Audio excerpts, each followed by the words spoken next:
ये कहानी है साल 2008 की। एक ऐसे साम्राज्य की कहानी जो दुनिया को बदलने वाला था, लेकिन वो खुद राख होने से बस चंद घंटे दूर था।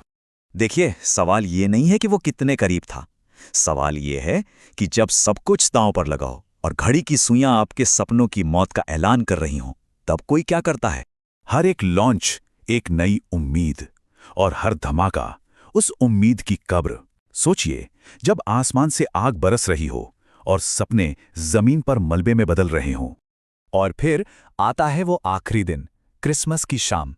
वो वक्त जब जेब में एक पैसा तक नहीं बचता और उम्मीद भी लगभग दम तोड़ चुकी होती है। ये कहानी उसी आखिरी घंटे की है। देखिए, ये संकट एक नहीं बल्कि दो मोर्चों पर था, स्पेसएक्स और टेस्ला। एक सितारों तक पहुंचने का सपना, दूसरा धरती को बचाने का, और दोनों ही एक साथ दम तोड़ रही थीं। पेपॉल से कमाया हुआ अपना सारा पैसा, एक एक पाई, पूरे $100 मिलियन, मस्क ने सब कुछ इसमें झोंक दिया। पता है, ये कोई इन्वेस्टमेंट नहीं था, ये एक जुआ था। और दांव पर थे सिर्फ 3 मौके, बस 3। तो पहली कोशिश, साल 2006। रॉकेट आसमान में उठा और देखते ही देखते एक आग का गोला बन गया। करोड़ों डॉलर, बस कुछ ही सेकंड में धुआं। फिर आई दूसरी कोशिश। पूरे 1 साल की मेहनत के बाद रॉकेट ने अंतरिक्ष को छुआ तो सही, लेकिन फिर दम तोड़ दिया और खामोशी से समंदर में जा गिरा। एक और नाकामी। तीसरी और आखिरी कोशिश, अगस्त 2008। इस बार तो सब कुछ सही होना ही था, पर ऐसा हुआ नहीं। 3 लॉन्च, 3 नाकामियां, $100 मिलियन राख, पैसा खत्म और खेल खत्म। और ठीक उसी वक्त जब मस्क अपने घुटनों पर थे, पूरी दुनिया ही ढहने लगी। 2008 की मंदी। ये सिर्फ एक आर्थिक संकट नहीं था, ये तो जैसे उस ताबूत में आखिरी कील थी।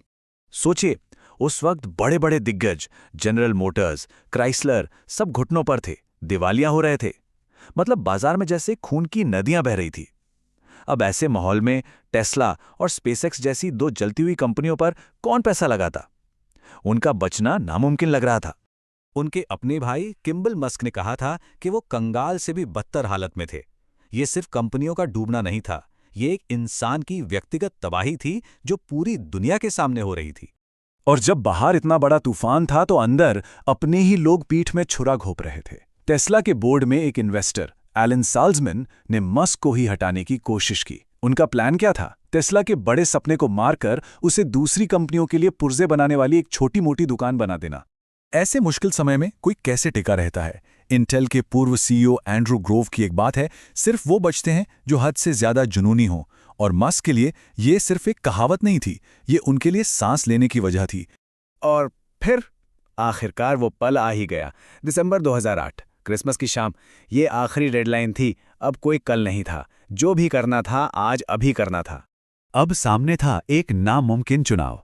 उनके पास जो आखिरी पैसा बचा था, उससे या तो स्पेसएक्स बच सकता था या फिर टेस्ला। दोनों नहीं। ये कुछ ऐसा था जैसे किसी को अपने 2 बच्चों में से किसी एक को चुनना पड़े। किसे बचाएं और किसे मरने के लिए छोड़ दें। इतना दबाव किसी को भी तोड़ सकता था। मस्क ने बाद में खुद बताया कि उस क्रिसमस से पहले वाले संडे को वो शारीरिक और मानसिक दोनों तरह से टूटने की कगार पर थे, एक नर्वस ब्रेकडाउन से बस एक कदम दूर। कहते हैं ना, जब सारी उम्मीदें खत्म हो जाती हैं तभी चमत्कार होते हैं। अगले 3 दिनों में जो हुआ वो किसी चमत्कार से कम नहीं था। सबसे पहले 28 सितंबर, कोड की सिर्फ एक लाइन बदली गई और स्पेसएक्स का चौथा लॉन्च कामयाब हो गया। फिर आया 23 दिसंबर, नासा से एक फोन कॉल आती है और मिलता है $1.6 बिलियन का कॉन्ट्रैक्ट। स्पेसएक्स बच गया। और फिर ठीक 24 दिसंबर, क्रिसमस की शाम, बिल्कुल आखिरी घंटे में टेस्ला के इन्वेस्टर्स ने भी हां कह दी। पता है, जब नासा ने फोन पर कॉन्ट्रैक्ट की खबर दी तो मस्क के मुंह से बस इतना निकला, आई लव यू गाइज। वो रो पड़े थे। ये किसी अरबपति की आवाज नहीं थी, ये एक ऐसे इंसान की आवाज थी जिसे डूबते हुए किनारा मिल गया था।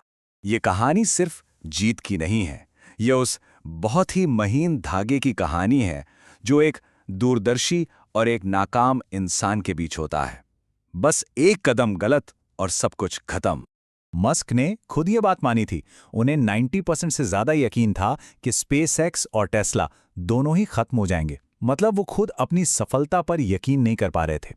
तो सवाल यही है, जब पूरी दुनिया कहे कि तुम पागल हो, जब अपने ही तुम्हें छोड़ने लगे और जब जेब में सिर्फ आखिरी डॉलर बचा हो, क्या कोई उसे भी दांव पर लगाने की हिम्मत करेगा?